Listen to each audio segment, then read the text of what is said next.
I dag skal vi se på enzymer. Enzymer findes overalt i din hverdag.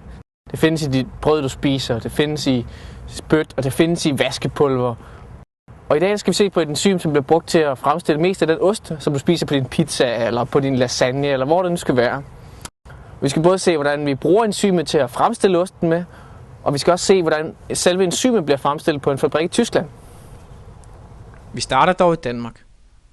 Her hældes 200 liter mælk i et kar under omrøring. Omrøringen er til for at sikre, at mælken er helt ensartet, inden vi starter osteproduktionen. Når karret er fyldt helt op, hældes enzymet i, og her starter osteproduktionen. Når enzymet kommer i, begynder mælkeproteinet at klumpe sammen, og det er det, vi kender som ost. Nu skal vi se, hvordan det sker nede i mælken. Enzymet hældes flydende i mælken.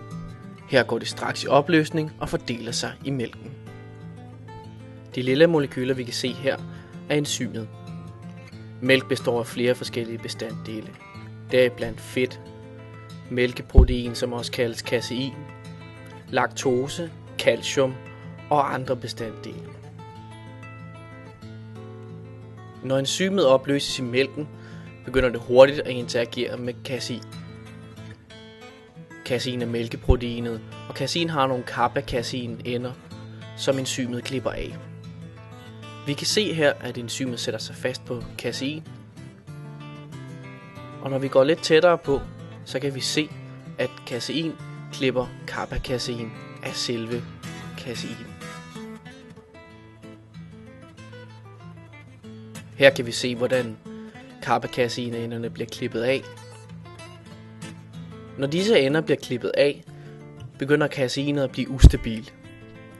Det får flere casein-miceller til at klumpe sammen og danne et netværk. Vi ser her, hvordan to casein-miceller sætter sig sammen, og flere gør det samme. Det er dette netværk af casein-miceller, der udgør strukturen i osten, og nu er osten koaguleret.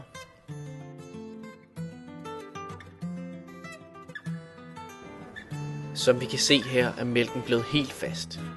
Det er netværket af casein-miceller, der gør dette. Når mælken er fast, skæres den ud i små firkanter, som vi kan se her.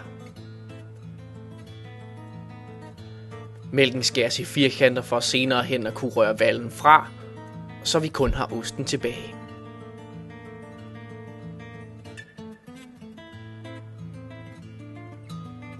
Vi ser her, hvordan automatisk omrøring rører det sidste af vallen ud af osten, så vallen senere kan filtreres fra. Dermed har vi kun osten tilbage.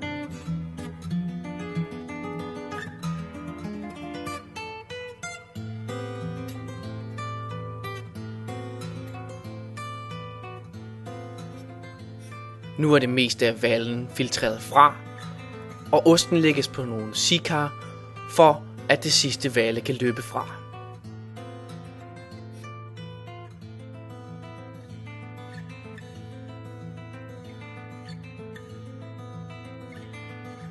Nu er alt vallen drænet fra, og osten skæres ud i stykker. Osten skæres i stykker for senere at kunne veje den og beregne den saltmængde, man skal hælde til.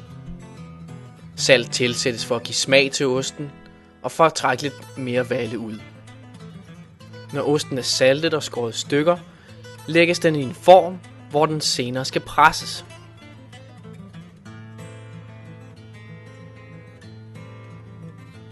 Osten presses for at få det allersidste valle ud og give osten en fin, firkantet form.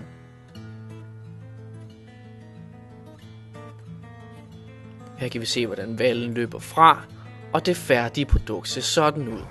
Nu har vi så set, hvordan man bruger et enzym til at lave ost med. Nu skal vi se, hvordan de på en fabrik i Tyskland får en svamp til at producere enzymet for sig, og det vil Carina fortælle mere om. Hallo und herzlich willkommen in Nienburg. Ich heiße Carina Nissen und ich arbeite in der deutschen Produktionsstätte für Chymosin von Christian Hansen. And I think I better switch to English now, because I guess then you can better understand me. You have already learned that you can use an enzyme called chymosin to produce cheese. And now you will get to know how we can use this nice chair to produce our chymosin. Traditionally, we use an enzyme which we get out of calf stomachs to produce cheese. But nowadays, the demand for cheese is so high that you can't kill enough calves to get the huge amounts of rennet. So therefore, we thought of another possibility to produce the enzyme. We use a fungus called Aspergillus niger, which normally is growing on walls, for example in the basement, and would not produce an enzyme like rennet. But biotechnology make it possible that this fungus is doing so, and we can use it for the production of chymosin. And you can imagine it's much easier to feed a fungus which even grows on a wall than feed a calf. And a big advantage is the fungus just grows 6 days and then it is ready. What you can see here is our chymosin production site. You can see it's a huge production site, and now you can make a guess how many people are working in there to produce our enzyme. 100 or 200? And no, it's basically 4 people doing the job inside the factory, and now we will go in and look what they are doing. Som Karina sagde, er der kun 4 mennesker på arbejde ad gangen. Og dette kan kun lade sig gøre, fordi hele fabrikken overvåges computere hele tiden. Enzymproduktionen startes på helt lille skala i de her tanke. Og skaleres hele tiden op, mens alt tjekkes, for at der ikke sker nogen fejl. Her ser vi 400 liters tanke, som er det sidste skridt inden de helt store produktionstanke. Her tjekker en tekniker, at alting er i orden. Grunden til, at alting skal være helt fejlfrit, inden der skal læres op, er, at det her er rigtig store tanke, og der er rigtig mange penge på spil.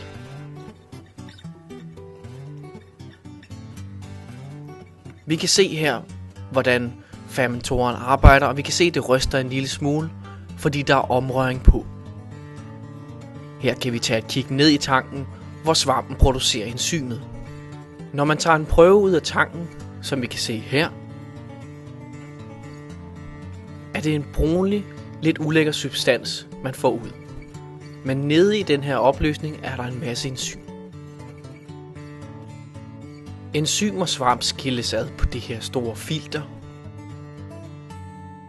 Her ser vi det overskydende svampemateriale, og sådan her ser det færdige produkt ud. Nu har vi både set, hvordan vi bruger enzym til at lave ost med, og vi har set, hvordan enzymen bliver fremstillet på en fabrik i Tyskland. Og alt den snak om ost har gjort mig helt sulten, så nu vil jeg gå ind og tage mig en ost med.